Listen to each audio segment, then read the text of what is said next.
Hello, everyone, and welcome back to Pack the Rock podcast. As always, it is Liv, it is Will, it is Ava, it is Nick, and we are in another week of football with IU. Big news, Taven Jackson is now starter for Washington. Curtis Rourke out with a thumb injury. What are your guys' first thoughts when you heard the news? Indiana's going to be fine. I think that's the overwhelming sentiment that I have and that a lot of people have. And I know, people saw Taven lose the QB job to Brendan Sorsby last year, and they might think, oh, this guy's only as good as a backup. But Taven looks completely different after being coached by Tino Sinceri, who Curt Cignetti brought over from James Madison. I think Taven looked fantastic on Saturday. In the second half of that game, IU possessed the ball for 3 minutes in the third quarter, and they still scored as many points as they did in the first half. Taven made some great throws, the one in particular to Elijah Surratt, back of the end zone, that back shoulder ball, a ridiculous throw and ridiculous catch by the man who calls himself Waffle House. He's living up to that nickname more and more every week, and I think Indiana will be just fine with Taven behind center this weekend. I agree. When we had the press conference with Coach Cignetti yesterday, he said that they have confidence in Taven. He's always known he's the next man up, and next man up is something that this program really takes seriously. And they talk about it a lot. They talk about always being ready for when your name is called. And so I think seeing that they have a lot of confidence in Taven coming in and that they are not so much worried, especially because he did play so well in that second half against Nebraska, I'm feeling better and better about it. I mean, yeah, they covered it. I mean, the team said that they were 100% confident in Taven. It was reinforced post-game multiple times. Miles Cross said it specifically, but Cignetti was talking about he was 100% confident in him. When a coach says that, I have no really concern, just like probably, obviously, these two in here, and then I would assume most of the people here in Bloomington. Yeah, Taven looked amazing. His just decision-making was quick. It was accurate. He was 7 of 8 passing, which was... Would have been 8 for 8 if it wasn't for a drop. I wasn't ready. Yeah, right? And I wasn't ready for that to even come out and happen. So, I mean, the confidence and the poise that he had in the pocket on Saturday afternoon was kind of, I guess impressive would be the word I want. I don't know why that was so hard to come up with, but compared to what we saw last year compared to this year, he looks like the 4-star prospect that Tennessee recruited 3 years ago at this point. Is there a rush for Curtis Rourke to get back, though? Or do you feel like it's okay that Taven's going to get these reps and go through? Because this is the last stretch. So is it important to get Curtis still back? And does IU still really, really need him to get back on the field right now? It depends who you ask that question to. If you ask Curtis, yeah, he's probably in a rush, which is fair enough. He's a Heisman candidate. That dude wants to play as much as he can. And just like any football player doesn't want to play as much as they can. But it sounds like from coach's demeanor that they're not worried about it. They're going to let him take his time. If he needs, more than a week, they're going to give him more than a week. If he needs 2 or 3, they'll give him the 2 or 3 weeks. And it's going to be up to the training staff and everyone in with the medical field and the medical background to figure that out. It's not going to be up to how Curtis's hand feels, because if he can't use his thumb, it's going to be noticeable. He's going to airmail passes. He's not going to have power. Stuff's just going to loft in. But I don't think there's a rush for him to get back, unless you ask Curtis himself. Yeah, he wants to be back tomorrow night. Yeah, ESPN's Pete Thamel said that Rourke had surgery on Monday to repair the injury in his thumb, and that to me says that they're not going to rush him back. I don't think they need to. Obviously, you know what happens. If you rush a guy back from injury too soon, he re-aggravates it, it could be worse. So I think Indiana, the thing about their offense is they're a run-first offense, I think. They're still over 200 yards per game on the ground, which is up there with the top 3 in the Big Ten. And they also have been averaging over 300 passing yards per game. So it's a very balanced offense. And, you saw what they did to what was supposed to be a top 10 run defense in Nebraska. They hung 5 touchdowns on them. So I don't think there's any reason to rush Curtis Rourke back before he has to be back, like before he's 100%, because their offense can be just fine with Taven maybe throwing the ball 15 times a game and shrinking the playbook a little bit. I think they can still put up big numbers, and the defense is obviously great too, so that helps. But I don't even know if they'd shrink the playbook. We're, 8-9 weeks into the season at this point, and not to mention all the spring training and the summer he had with this program. So I honestly think it'll be open playbook. He might throw a trick play in there just, for the hell of it if the game's close. I don't know. Cignetti might just go for it. Maybe he's been watching Lions games. I mean, so you guys have talked about Nebraska, and IU won 56-7. Last podcast, when we all gave our game score predictions, we actually all had it pretty close. So what made this game actually not close? I mean, we didn't have it 56-7. I don't think anybody in the I think country. I had, Yeah, no I had one Nebraska had scoring that. like 25, Yeah. so don't put me in there. I don't think I was even close. I had it being 21-10. I gave Nebraska's defense too much credit. I took the rat poison on them. I mean, thought, it's a top 6 defense in the Yeah. country. I don't know Yeah, if I there's don't rat blame poison, you. man. yeah, it's. I think a lot of that was people trying to delegitimize Indiana's offense, which was really funny. Because Indiana, they can beat you so many different ways. And I one of the more underrated aspects of their success on the offensive side is the downfield blocking from the wide receivers, Surratt and Omar Cooper in particular. On those explosive run plays, their downfield blocking was fantastic. And Kurt Cignetti talked about it after the game. He said that's what creates those explosive plays. And then obviously the offensive line, just incredible all season long. Perhaps the most unsung heroes of the group, but they dominated physically. And Nebraska just never had a chance, and that was very clear. And I will say, I feel like it's on a weekly basis, at least at player availability. Anyone that's on the offensive side of the ball will give that offensive line their credit. And not to mention, they talk about everybody doing the little things, the backfield blocking, and when it's pass blocks, the running backs take pride in it. I mean, Yeah. Justice Ellison quite literally said they take pride in blocking. And I would assume the receivers kind of share the same trait. They obviously all want to get out there and be physical. Surratt's talked about it at least on a weekly basis, it feels like. He just wants to hit somebody, it feels like. But just the aggression in that offense is bar none, really. And that's, like you said, Nick, that's what's springing those just deep run plays. And so it's interesting because we talked about the offense and we talked about the defense. And last podcast also we talked about what's it going to come down to. And everyone just said it's going to come down to both. But do you guys feel like the defense is actually what really strung this team to get that big of a win? Well, the defense pressured Nebraska in ways and pressured Dylan Raiola in ways that he hasn't really been pressured yet. And he made some moves. He made some moves in the third down and fourth down quite a few times in the game that he should not have. And I think that really hurt Nebraska. And I mean, it did really hurt Nebraska.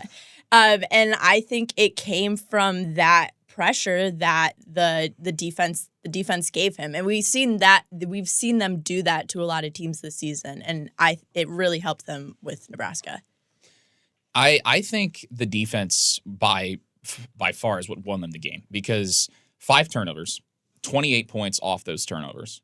And you look at the interception that Sean Asbury had to cap off Nebraska's first drive of the second half. At that point, Beautiful. It was 28-7. So 3 scores down, Nebraska driving. It was a 7.5 minute drive to start the half. You need points out of that, especially when you're down 3 scores. So for Asbury to jump that route, they got pressure on Raiola. He made a bad throw, and Asbury was there. He almost took it to the house. And I think that was the play that won IU the game because it was 2 or 3 plays later, Jackson had found the end zone with Miles Cross. That is a brutal swing for Nebraska because you did all that work to drive down the field, took half the third quarter to do it, and got nothing. And then Indiana gets the crowd back into it with the pick, the sellout crowd.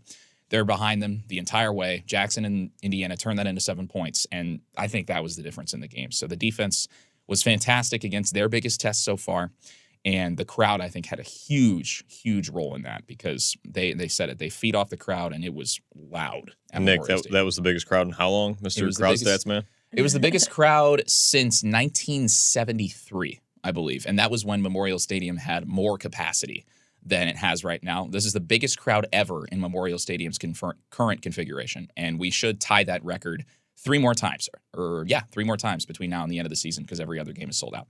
Crowd Stats Man. I mean, Washington is next week, and like you said, it's going to be sold out. But another big thing is College Game Day is coming to Bloomington, and it's only the second time. Last time they came, it was when Indiana-Ohio State played, and Indiana lost 49-21. And Washington, last time they saw College Game Day, they lost in the 2023 National Championship to Michigan. So for both those teams to now have College Game Day, to be broadcasting that game, do you think it's a bigger deal now for both of these teams? Or do you feel like it gives Washington maybe an up because they've already experienced it? that No, matter? because it's a totally different team. It's This is a Yeah. totally different situation. Yeah. That was a natty. It was a literally different team. I mean, that's a top to bottom different roster. So I don't really think it does anything for Washington. Obviously, it's going to give Indiana juice because last week went with Big Noon here. But Washington, I don't think it's going to be affected because that's just like a totally different perpendicular situation compared to what it is this week. Yeah, I don't know. Washington brought back 4 guys from last year. They brought back a linebacker, a defensive back, their punter, and their kicker. That's not exactly a full football team. Yeah, that's it. Not And exactly. Jed Fish, coming over from Arizona, brought over like half that team with him. And actually, it's a very similar situation to IU, except Caitlin DeBoer didn't get fired. He went to Alabama and is now Gonna get running fired them from into Alabama? the ground. Yeah. But no, I think it definitely gives a lot of juice to Indiana because this is the first time ever College Game Day has hosted a show on a Saturday in Bloomington. The last time they were here, Indiana didn't get the full College Game Day treatment, and it was the first game of the Tom Allen era. It was a Thursday night, and it was Pat McAfee said it was just not a very game day experience, apparently. And there are some rumors now that Pat McAfee's going to host his show at Upstairs on Friday. I mean, we said it last week, but this is, too, one of the biggest weekends in IU football history. College Game Day being here, that's as good as it gets. Now, the game being on Big Ten Network is stupid, but the fact that it's at noon, that's at 9 a.m. body clock time for Washington. And, it's really hard to go out east and get on schedule. They're probably going to have a couple days to do it, but I think it's a huge advantage for IU. And I wanted to point this out because the other big games playing that day, or this weekend specifically, is number 20 Illinois versus number 1 Oregon, and number 12 Notre Dame versus number 24 Navy, and number 5 Texas versus number 25 Vanderbilt. Give me the armed forces. Why do you guys feel like IU specifically got chose for College Game Day out of all of these other ranked? Patrick McAfee. Yeah. Okay. Patrick McAfee and Patrick McAfee would be the only reasons I can think of. The guy that played in Indy for, a decade of his life. Yeah. Lives here. And, not to mention he lives here. The podcast that he hosts is like an hour up the street, not even. I mean, we might have. I think we drove by the warehouse. Did on we? The way. I think we do. It's Should have stopped and said hi. Right? It's on the northeast side of Indy. We didn't drive by it. I lied. I Okay. totally just lied. Yeah. But By the Old Oakland Golf Club. all right, this is getting concerning that he knows where it is. Hey, I got a lot of friends who live up there. The indie guy. Yeah, we're just gonna hope that Nick doesn't stop by that warehouse randomly. Never. But it's McAfee. That's the reason they're here. I would assume that's 95% of the draw was just him wanting to be able to wake up and drive to game day from his house instead of flying all over the country. Well, but, he said it when they were in Eugene. He said he's tired of going west. yeah. And, he talked about it on his show, actually, on Monday or Tuesday of the next week. And he's like, we got to get that. We got eyes on Bloomington. And IU won. They beat Nebraska. I had a feeling if Nebraska won, they were going to go to Columbus for Ohio State, Nebraska this week. Big Noon took that instead. So it makes perfect sense why they did it this week. Plus, Bloomington in the fall. Are you kidding me? Yeah. Who would pass that up? And then not to mention, I think McAfee broke it down perfectly. It was like a 3-minute segment of his show I saw on Twitter, but he was talking just about how the Hoosier State yearns for a good football team. Like, you guys haven't seen good football since, 2006? The last time we 2010 was the Colts? had good football.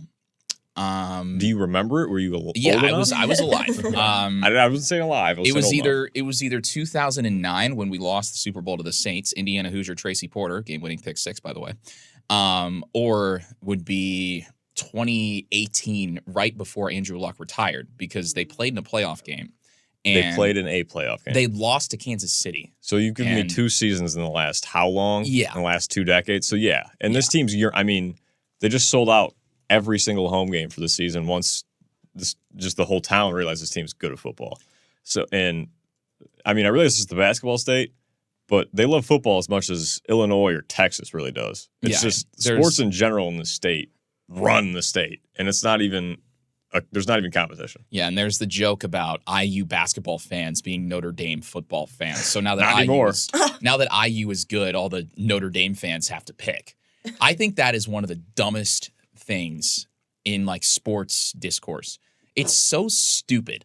Like, everybody dunks on IU fans saying that, they just like Notre Dame because IU is. No. For the vast majority of fans, they have lived and died with Indiana football. So they've done a lot of dying over the course of their life. out of respawns. I was raised an IU fan. I remember when Richard Lego was IU's quarterback. I was at the game when Wisconsin came to town and put up 60 on Indiana. That was like 10 years ago. So there are some reversible jacket fans. But for a lot of Indiana football fans, this has been a lifetime coming, and they deserve every moment of what is happening right now. And it's interesting because you guys talk about Pat McAfee and say that it's needed for IU and everything, but they have now a 62% chance, quotes, to make the playoffs. Is that a number that is still also circulating and should be in conversation when it comes towards the end of the season? Especially now with Curtis Rourke out, which is a big deal when you talk about potentially making the playoffs, but your starting QB isn't in right now. So is that something that should still be in conversation? There's the comparison to 2023 Florida State, who lost Jordan Travis and went undefeated in the regular season, barely squeaked by in the conference championship, and was rightfully left out of the playoff. At the time, we thought that was the wrong move, but they lost to Georgia, who also, you could argue, got robbed by like 57 in their bowl game. I don't think that that's going to be the reason IU gets left out of the playoff if they go undefeated. I think there will be, assuming maybe Curtis doesn't come back, hypothetically. Now, there's a good chance he could be back against Michigan State after Washington. But there's going to be enough tape on Taven Jackson to where the committee's going to know if he's, something that they want to put in front of a national audience in the playoff. So if Indiana goes undefeated, I think they're in. I don't even think they have to win the Big Ten championship because their strength of record is 11th in the country, despite, the weak strength of schedule. But if they lose to Ohio State, then they're probably not making the Big Ten championship, and that's where you run into trouble. The fact that we're even talking about this, though, is absurd. That's insane. Yeah. Considering This where is this program ridiculous was Yeah. 12 months ago, to be talking college football playoff as a very real possibility is insane. I mean, the Citrus Bowl, I think, had reps in Bloomington They did. for the Nebraska game. That might be IU's floor right now. So, yeah, I think if they get left out of the playoff, it's going to be because they lose to Ohio State and not because Taven Jackson is the quarterback. If he plays like he did on Saturday or anywhere close, then he's going to be just fine for Indiana's postseason chances. If he makes throws like he did to Elijah Surratt for the whole game, I might cry. Like just out of genuine ball appreciation, that over-the-shoulder throw is one of the most professional throws I've seen in college football. Yeah. That was a it was stupid good. ball. If he keeps doing that, write Tino Sinceri a blank check. Yeah. Get Mark Cuban into his office. Just write the whole staff a Yeah. blank check. Just at this put some point. bags of cash on their desks and just call it a day. Cuban's probably got that. I mean, if he's listening to this, if he's down, just probably at the bars, maybe just walk over to just walk over to Memorial and just walk in the office and just drop whatever the hell you want. Like the cartoon bags of money. Yeah, literally On the the big desk. old dollar sign on it. Just let it fly. Yeah. Well, IU is now ranked 13. And do you guys feel like they need to at least be in the top 12 when it comes to the end of the season to be considered for that? Or is hovering kind of towards that line fine? I think they're still going to climb, but if they end up placing around 12 in the AP poll and the final AP poll, I still think they get in. Because if they're going to finish 12th, they're probably a one-loss team at that point, and tops two-loss team because they probably just lost the conference championship.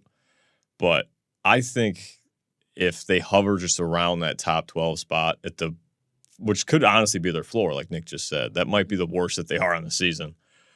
At least from here looking out, I think they get in because it's a Power 5 team in the Big Ten, and at this point, it's a Cinderella story. At this point, it's a scriptwriter thing, and people are gonna want to see that. That's apparent right now. You got Big Noon back to back with Game Day. National media is picking up this team like just a surge of a surge of reporters. So I think that if they just keep in that top 13, 14 spots, I think they might squeak them in. Yeah. I mean, I think there's a lot, not a lot. Well, hold on. I think there's room for them to keep climbing, and I think they will keep climbing, but they have to also keep winning and doing what they're doing. That can't necessarily slow down. And the game that comes to my mind that is like this roadblock is the Ohio State game. However, that is weeks from now, which is good or bad. But I think that there is a lot of room to keep climbing, and maybe they need some help from some other teams. But I think that if they stay up here and they keep climbing, that they could be an in. Yeah, the college football playoff rankings and the AP poll are two different things. So IU, if they go undefeated, you're looking at a team in the AP poll that's ranked top 5. I don't think that's a stretch. Joel Klatt called IU a top 10 team on the broadcast on Fox, and somehow Notre Dame is still ranked ahead of IU, which gives, a lot of reason to think AP rankings are stupid and don't matter. See, maybe they're testing which team loses to a Husky team more. Maybe that's the debate. IU doesn't have the quality loss To after the being a NIU 28-point favorite at home against a middle-of-the-pack MAC team that Notre Dame has. I mean, sorry. Like, that's one of the dumbest things I've ever seen. Like, sure, if you want to watch a Notre Dame team get stomped in the playoff again, be my guest. But historically, they don't have a good track record in big games on a national scale. It's just a fact. But yeah, I think IU goes undefeated. They're in. As simple as. They could lose the conference championship to Oregon and it wouldn't matter. I really think IU would be in either way. And so before we even get to the playoffs, IU goes against Washington next week. Washington is now 11th in the Big Ten, 4-3, and 2-2 in conference. And they are 0-2 when they play away. First time these two have met in 21 years. When you guys see this, how do you guys feel? Quick, Washington, IU. What do you guys think this game will look like? Well, Washington has looked absolutely horrid on the road. There's no other way to put that. They have not looked good playing away from Husky Stadium. So I'm going to say IU, after last week against Nebraska, they might just run through the whole conference at this point until Ohio State. I'm going to say Indiana like 42, and maybe the Huskies put up 22 or something, 24. Okay. You think their offense gets 24 points on this IU defense? Probably not, but I'm going to give them the benefit of the doubt That's for right fair. now. I mean, maybe the Indiana defense will break at some point. Probably not, but who knows? Okay, Ava, how do you feel? I mean, statistically, this Washington defense right now is the best passing defense in the Big Ten. However, we saw something similar like that in rushing defense to Nebraska. So it doesn't really worry me. I think that Indiana will probably make quick of this game, especially because Washington is playing at 9 a.m. their time. I think that is really going to be a roadblock for them. So I say Washington 14, Indiana 42. Okay, not bad. All right, Nick. Yeah. Go give us the preview. Will Howard is a guy who is as efficient as Curtis Rourke, but doesn't have anywhere close to the volume numbers Curtis Rourke has. He's smart with the football, doesn't throw a lot of picks, hasn't taken a ton of sacks this season. And Washington also has a run game that's decent. Jonah Coleman averaging 7 yards a carry. Problem is, he's their only running back, really. He's the only one that jumps off the stat sheet, whereas Indiana has 2. That they can rotate and keep fresh so they can go back-to-back big plays on the ground like they did against Nebraska. Washington has a couple good receivers and a big tight end, and they're also huge up front. So pretty similar to what we saw with Nebraska. Very physical, tough team. Jed Fish is a very good coach. But them coming out east, I mean, they got stomped. They had Iowa put up 40 points on them. Iowa has a terrible offense, notoriously bad passing game. And they, basically ran the ball until Washington was all the way back in Seattle. IU's going to do the same thing. 180 yards on the ground, probably 3 touchdowns, and I think Indiana wins this one. We'll call it 35-10. 35-10. Okay. I mean, I had 42-14. So we're all around the same boat. Yeah. Again. All around the same boat. I mean, it's interesting because Washington is averaging 24 points a game, but I just don't see them getting even close to 30 points on this IU defense. But we'll see Washington this Saturday with Indiana, and it is College Game Day broadcast. It'll be huge for Indiana's campus, and we will see you guys next week when we preview more of Indiana football.